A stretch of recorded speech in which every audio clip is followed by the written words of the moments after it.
월가에서 가장 보수적인 전망을 하는 것으로 유명한 모건 스탠리는 최악의 경우 S&P가 3,000포인트까지 하락할 것이라고 보고 있습니다.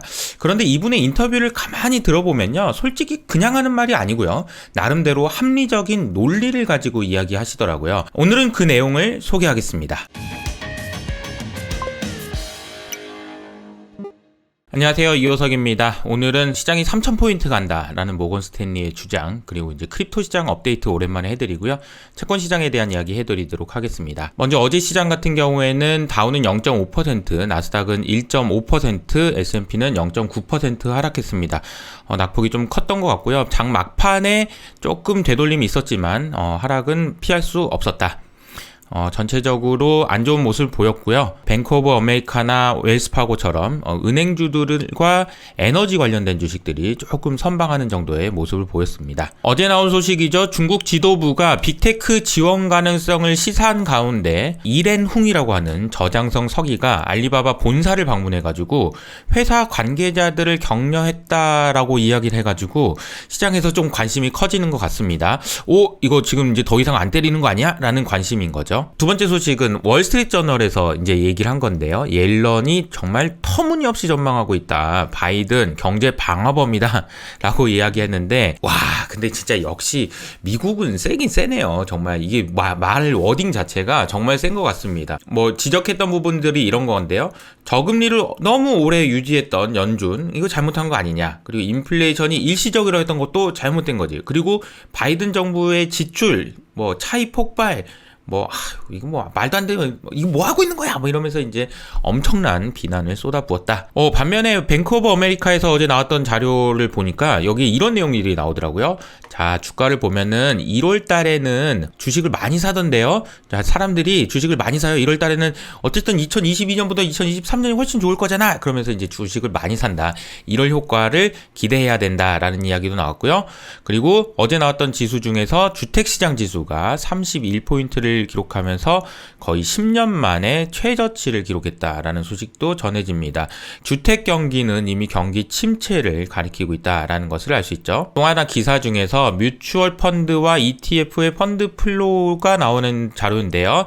2022년에 성적표를 받아보니까 ETF하고 뮤추얼 펀드의 펀드 플로우 차이가 1.5조 달러나 되면서 역대 최고치를 기록했다라는 소식이 전해집니다. 요건 숫자를 한번 좀 자세히 살펴볼게요. 지금 보시면 2018년부터 2022년까지 뮤추얼 펀드, 우리가 흔히 펀드라고 알고 있는 펀드들이죠. ETF로 자금 흐름이 어떻게 됐는지를 보니까요. 정말 놀라운 사실은 주식 펀드 시장으로는 2018년부터 단 한 해도 예외 없이, 특히나 2020년에 주가가 그렇게 좋았는데도 불구하고 예외 없이 돈이 빠져나갔다 라는 슬픈 이야기입니다. 채권 시장에서조차도 뮤추얼 펀드에서는 돈이 빠져나갔고요. 반면에 올해 ETF 시장으로는 돈이 오히려 더 들어왔습니다. 계속 들어오고 있어요. 채권이고 주식이고 할 것 없이. 그래서 그 차이를 보니까 역대 최대 규모인 1.5조 달러나 된다라는 이야기죠. 자, 그리고 투자자별로 이렇게 좀 따져보니까 개인과 기관 투자자들의 좀 차이가 발견된다라는 뉴스가 나왔는데요. 개인 투자자들은 주식 투자를 어쨌든 늘린 반면에 기관 투자자들은 받은 돈 중에서 주식을 안 사고 보유하고 있는 현금의 비중을 늘리고 있는 모습도 보여집니다. 그래서 주식시장 펀드 플로우를 보니까 주식시장으로 개인 투자자들의 돈이 몰려 들어갔고요. 뮤추얼 펀드에서 보유하고 있는 현금 보유 비중도 크게 증가했다라는 것을 알 수 있습니다. 글로벌 IPO 시장을 좀 확인해 보면요. 작년 대비 68%나 IPO가 줄어들었다라고 하네요. 이 숫자는 14년 만에 가장 안 좋은, 가장 최악의 IPO 시장이었다라는 것을 보여줍니다. 어제도 말씀드렸지만 미국의 IPO 시장도 이렇게 많았다가 지금 여기 보면 눈곱만큼 없어졌다라는 이야기 전해드렸죠. 어제 나왔던 소식 중에서 시장에서 좀 주목받았던 이야기는 일론 머스크가 트위터에 투표를 붙였는데요. 자, 내가 CEO 계속 하는 게 좋을까? 아니면 그냥 그만할까? 라는 질문을 세상에 트위터에 올리면 어떡합니까? 일론 머스크. 좀요, 네. 응답자의 58%가 그럼 그만해! 라고 얘기를 하면서, 야, 그러면은 일론 머스크 트위터 그냥 그만두고 다시 테슬라에 집중하는 거야. 그러면서 테슬라 주가 오르는 거야. 라는 기대가 모아졌지만, 안타깝게도 어차피 시장의 영향이었는지 테슬라의 주가는 영 힘을 못 쓰고 있는 그런 모습입니다. 달러 인덱스는 보합 수준이었고요. 다른 통화들도 역시 큰 움직임은 없었습니다. 파운드화가 조금 지금 위태위태한 모습을 보이고 있고요. 유가는 1.7% 상승, 천연가스는 12% 급락했습니다. 어제. 유럽의 천연가스 가격도 다시 원상태로 복귀하는 모습이네요. S&P 500 3,000포인트를 주장하고 있는 모건 스탠리의 주장을 이야기해 보도록 하겠습니다. 자, 월가에서 가장 보수적인 뷰를 유지하고 있는 모건 스탠리 같은 경우에는 어닝 리세션, 금융위기 수준으로 있을 거다라고 이야기하면서 최근 있었던 주가 상승이 베어마켓 랠리다. 다시 또 내려갈 거다. 그런데 3,000포인트까지 내려갈 거다라고 이야기를 했어요. 이분이 하신 말씀을 좀 들어보도록 하겠습니다.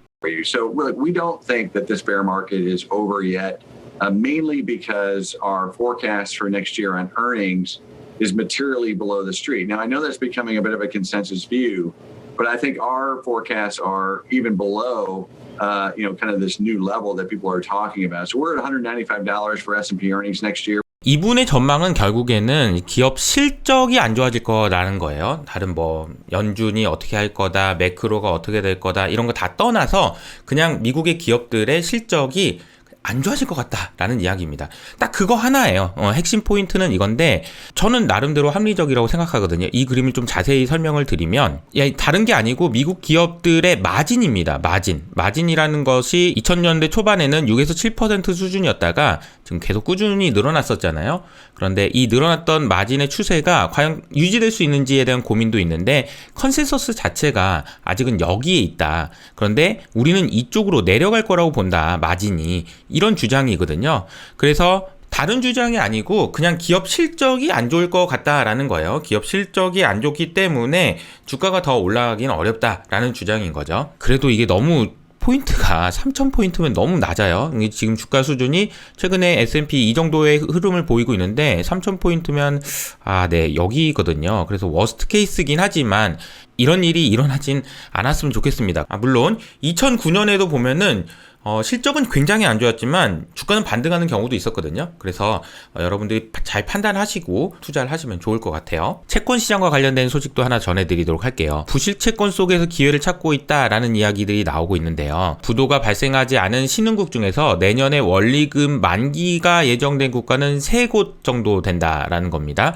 그러니까 만기금을 잃을 가능성도 없고 그래서 채권의 금리가 낮아지면서 평가이익을 거둘 수 있는 기회가 된다. 특히 부실 채권들로 낙인되어 있던 애들한테는 기회가 있을 수 있다라는 이야기인데요.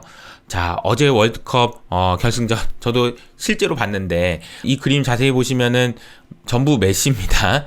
메시의 날이 아니었나 그런 생각이 들 정도인데 이 그림을 보여드린 이유가 있겠죠? 자, 보시는 것처럼 만기 예정 국가가 가나, 에콰도르, 그리고 아르헨티나가 있습니다. 원금 만기가 가장 많이 남아있는 것이 아르헨티나가 되겠고요.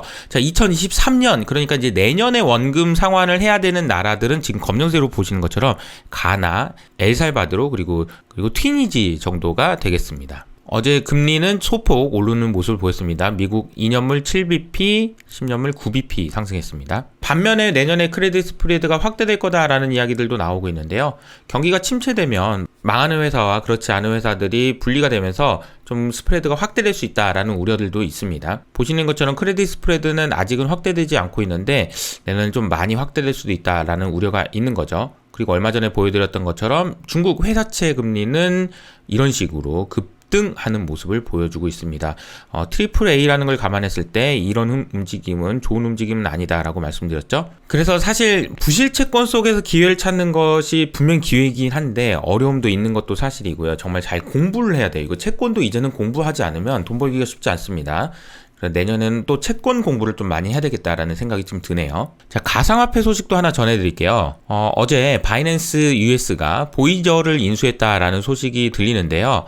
인수 가격은 우리 돈으로 한 1조 3천억 정도 되는 규모고요. FTX가 지난 9월 달에 인수 발표를 했는데 FTX가 파산되니까 보유자를 인수했다라는 소식인데요. 사실 최근에 나온 소식을 전해드리면서 바이낸스도 그렇고 여러 가지 문제점들이 많이 발견되기도 하고 아니다라는 이야기도 나오는데 정말 이건 너무나도 치열한 전투 혹은 전쟁이라고 볼 수 있고요. 여기서 누가 승리하는지가 굉장히 관건인 것 같습니다.